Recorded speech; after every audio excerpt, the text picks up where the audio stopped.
Hello, my name is Uncle Jammy, and I am just recording a couple of answers to some questions I got from Greentree Public Library for their upcoming anniversary celebration. Their head librarian, Adana, was nice enough to email me over a couple of questions for me to answer. Um, just to get right into it, Dana asked, "Can you share the story behind your business and how did you get started and what inspired your line of sauces, seasonings, and rubs?" If anybody knows me, knows I can talk for a very long time about this. There's a lot of stuff that happened in between the pre-setup and actually starting the business, which took place on March 30th, 2015. That's when the paperwork got approved by the state. But if you really want to get technical, the business kind of launched when I made the Area 51 sauce all the way back in, 2005, which was for an Eagles Falcons game, a Monday night game that friends wanted to watch and have some wings with. The only thing I can remember, if you want to look it up, two players got ejected before the game even started for fighting. Um, and it was just back then in State College where I worked on a lot of concepts. A lot of stuff you're seeing right now is stuff that I've worked on over the years. Um, that's where the barbecue sauce began, the R&D, and also the burger and the French fry seasoning. Started. But I really didn't accelerate anything till I got here in Pittsburgh in the summer of 2010, August of 2010. So it's been about 15 years here, um, and we just kind of made the right choice. And I'm just kind of a tinkerer, and I just want to create stuff. So um, the food scene here is great in Pittsburgh. Dana also asks, what role did the library play in helping you launch or grow your business? Now, the library, both Greentree and Carnegie Library, were very significant in getting this thing off the ground because they help a lot with the development part of the journey. So we started off, um, and you can also preface this by how prominent I feature on the Carnegie Library of Pittsburgh, um, their website.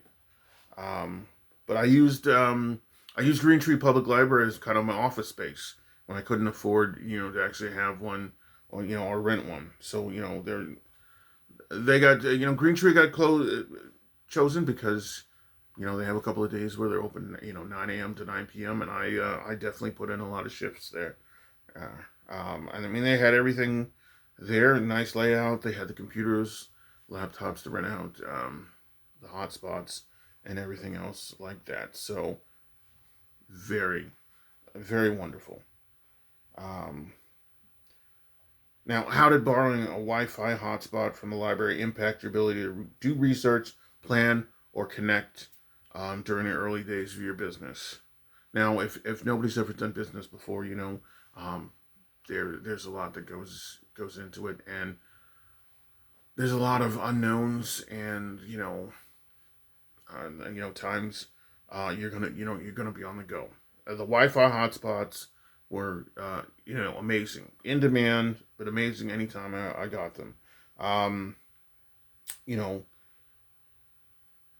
we needed them in different positions whenever we did festivals, um, home and garden show where internet is not included in the entrance fee. Um, you're able to process credit cards now. We live in the future, and anybody can process credit cards anywhere if you have internet. So I mean, it's very important. Um, it's a great thing to really have at your fingertips because you can also bust out the laptop and start working on bigger projects while you have downtime there. So having the internet, having just access is everything. What challenges did you face along the way, and how did having access to library resources help you? Um, the biggest challenge you have um, is like I said before, is just having access. Access to space. Internet, resources, those kind of things. I mean, you're basically trying to bridge a knowledge gap in the beginning between you and everybody else, who's ever done it. So when you're going in to talk to the librarians, reference books, you know, different different people have written books on how they got started. They are all in there. So having the resources, having access to help you study and strategize. Now that your products are sold in a major local grocery store, what does that success mean to you, your family, and your community? This is kind of disjointed because I live apart from my family, so I can only tell you the first part. I mean, for the first part, now that the products are sold, in like a local store, we've got Giant Eagle Market District, Fresh Time Market, Whole Foods, etc. Uh, it's kind of, uh, you know, it's kind of just changed my perspective and just some of the relationships, that I have. Because there's a lot of places I started out as just, you know, an average Joe customer, and now I'm a corporate customer. So that just on itself is gonna change how you view things, how you change, view progression and everything else like that. As far as family goes, my family's in Connecticut mostly, um, scattered across um, the East Coast, but mostly in Connecticut. Uh, Definitely, I have a few family members in Baltimore that now can actually go to a Whole Foods and see us in Baltimore and the DC area. Um, Now, as far as the community goes, anybody will tell you. I mean, it's great because I am the kind of entrepreneur everybody points to get a couple of questions answered because I show up to just about everything. So we that's another way to really interact and just be kind of a center of influence, a knowledge base, that kind of thing. And I actually like it. I mean, the part of business that I really enjoy is talking with people about what to do with the product.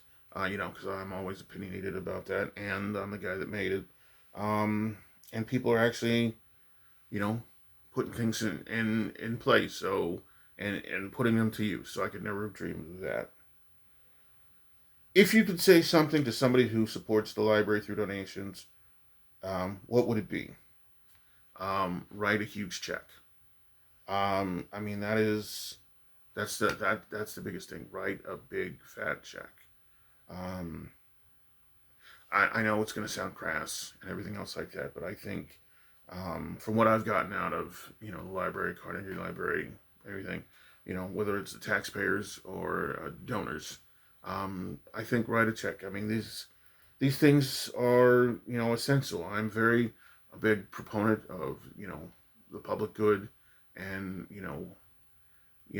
like kind of shared responsibility and everything else like that to help communities, be uplifting. And I would love to see a day where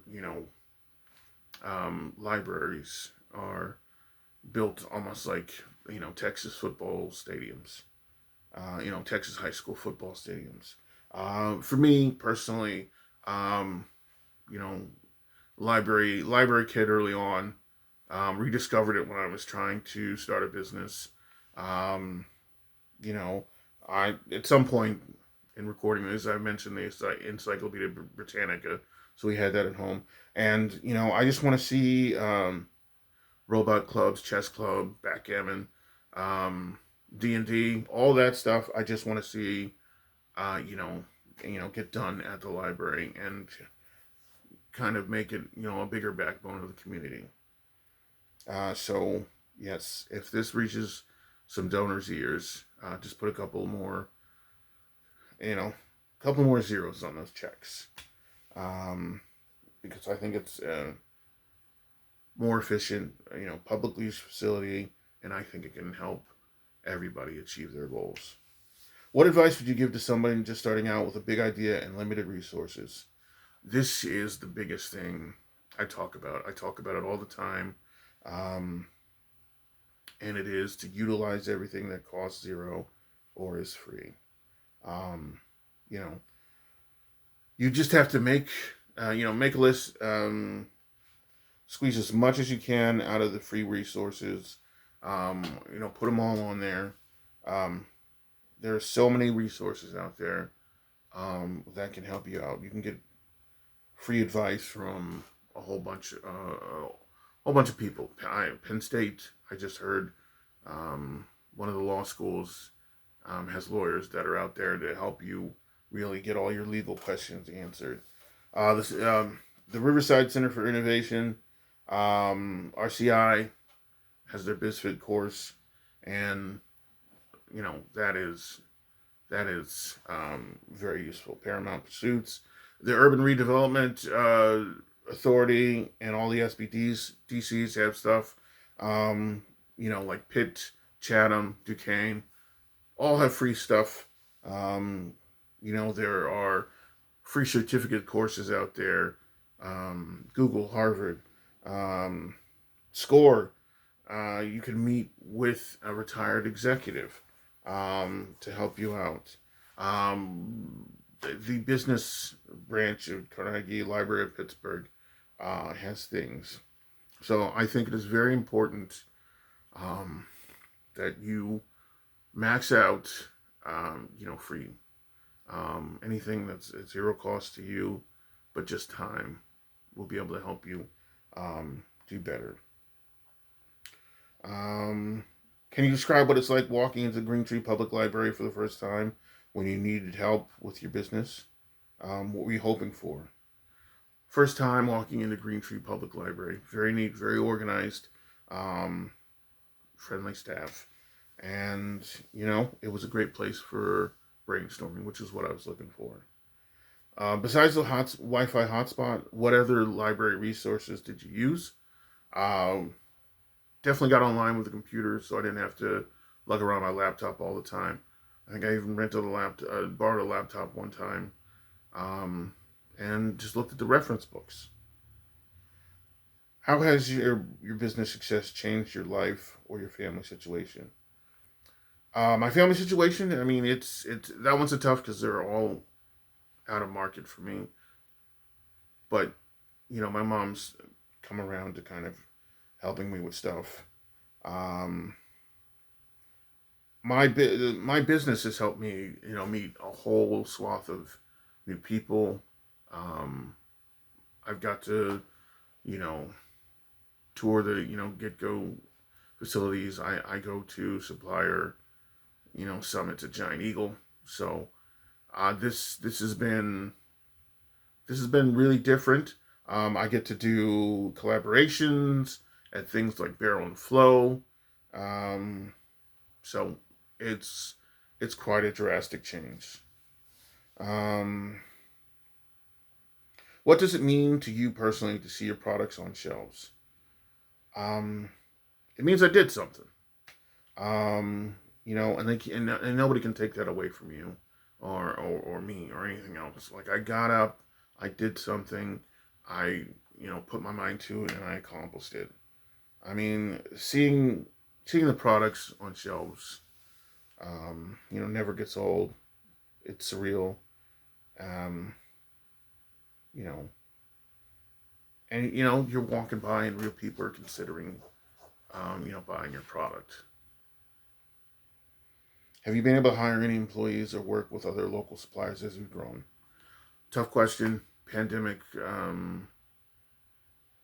kind of changed that. We hired some people, but we're back down to me. So I mean, it's a tough question, but uh, you know that is basically what we do. We're gonna have employees again. That's what I can tell you.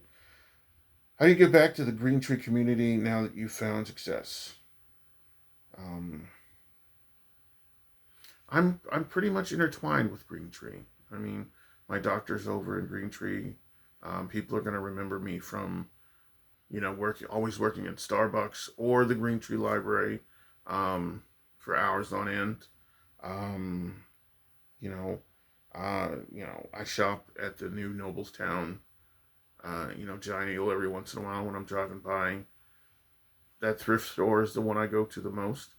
So I mean, I'm linked to the community no matter what. But as I get more and more successful, it's only going to grow. What was your life like before you started Uncle Jammy's, and what were you doing for work? My life was basically all about the service industry. I mean, that's basically where, if you look at my CV, that's what would be on there. Is just customer service, some food service, but we did kind of, um, end at the Rivers Casino, being a um, tables game table games dealer. But we did other things. We were server at the Wheelhouse Bar and Grill there, um, Olive Garden, Red Lobster, Eaton Park, Quaker Steak and Lube, all those, and many more. What would you say to people who might not realize how library support small businesses and entrepreneurs? I would say, you know, maybe listen up. There's a lot of people that use these resources because they bridge the gap to accessibility. I mean, there's always going to be some accessibility problems, but you have everything in one place: newspapers, magazines, the internet, and hotspots available. Um, you can do just about anything while you're at the library. Um, Go down, make phone calls. You can do interviews. You can do some of the preliminary training on your business, conference calls, a whole host of things. If the library hadn't been there with these resources, where do you think you'd be today with your business? If the library hadn't been there, the word I'd have to say is, um, I might it might have slowed down me getting some of the answers, and I think that's the best answer right there. It would have slowed down some of the me getting the right answers, but like I said, I'm a kid from the '80s and I grew up with the Encyclopedia Britannica, so no matter what, we would have tried to get the answers. What's next for Uncle Jammy's, and any new products or goals on the horizon? I always say that's a loaded question, but I mean, I'm me. There are always going to be new products on the horizon. But right now, we are more focused on finding the right rhythm with our business so that we can steadily add new customers and be able to work with the public at large and increase our sales all in the meantime. Um, we still have to build out some of our wholesale business so it's a little bit more consistent. Right now, I'm dealing with a transportation issue. I don't have a car. Um, so that also hampers, new product releases and stuff like that. But once we get over that, our in-person business won't be as hurt as much, and we can get that done. We're also redoing our website in an attempt to get some of the online sales. And so once we get that, taken care of, then we're going to look at doing other things. Some of them are going to be standard, like doing taco seasoning and blackening seasoning, maybe a taco sauce. But we really excel at doing the outside of the box things, so we just need a little bit more time. Um, we're going to do stuff like launch more hot sauces. We're going to do um, more unique sauces. We're going to even, try to do some of the catering as well. How would you complete this sentence? Without Greentree Public Library, I never would have been able to blank. And without the Greentree Public Library, the best word is progress.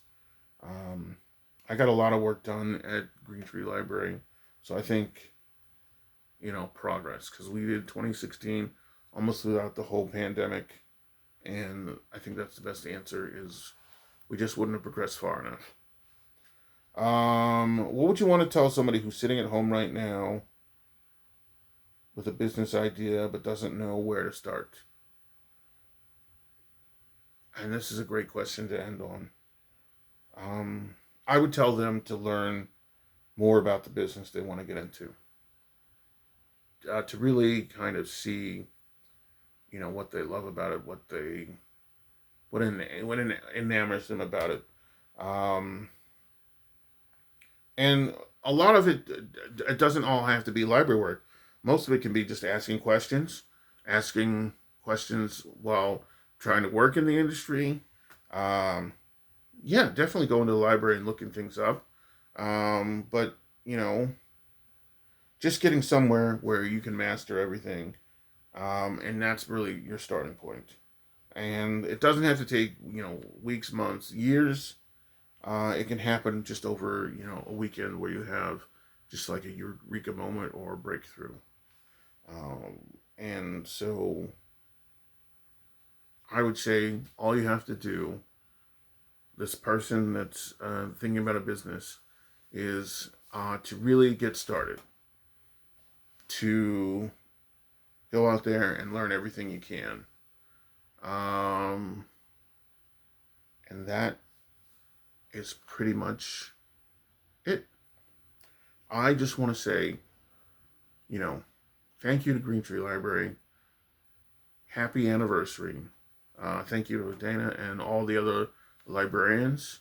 I want to say thank you to all the volunteers. Thank you to the donors. Thank you to the taxpayers of Greentree and Allegheny County and all that. Um, I am just so thankful that the Greentree Public Library was there. I got so much out of it. I want and hope that funding is never an issue and that you guys can do everything you want and help other people achieve their dreams. So, with that, I say thank you. Have a wonderful day.